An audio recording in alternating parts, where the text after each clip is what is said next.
Tonight, a Norfolk State student claims a traffic stop led to a number of injuries, including a shattered jaw. Good evening. I'm David Allen. And I'm Regina Mobley. Now that student is suing Virginia State Police in federal court. 13 News Now reporter Chenue Her was in court and has the papers all new tonight.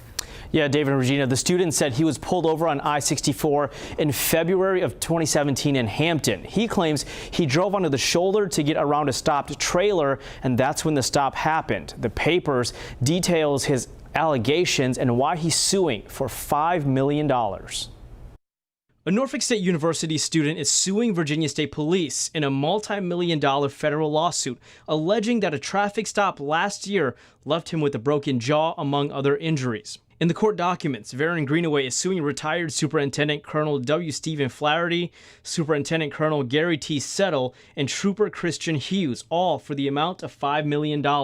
Greenaway alleges that in February of last year, Trooper Hughes pulled him over on I-64 after he, quote, drove onto the shoulder to maneuver around the trailer blocking his lane. He claims he stopped. Trooper Hughes approached his car and, quote, quickly and forcibly removed him by grabbing his upper arm and pulling him from the vehicle. Court papers say the trooper then slammed Greenaway to the ground chin first.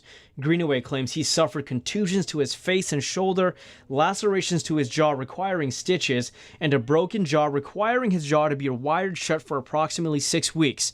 And then Greenaway was handcuffed, lying on his stomach, face down on the ground.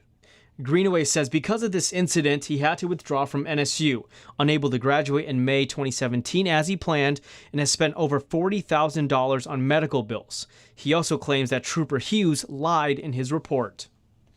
Now, charges related to the case were null pressed in Hampton General District Court, which means the Commonwealth's attorney withdrew the charges but could present them again at a later time. Charges later appeared in Hampton Circuit Court. Most were null pressed except for an obstruction/resisting arrest without force charge. That one is under a judge's advisement. A state police spokesperson tells us they are not able to comment right now. Chenue Her, 13 News Now.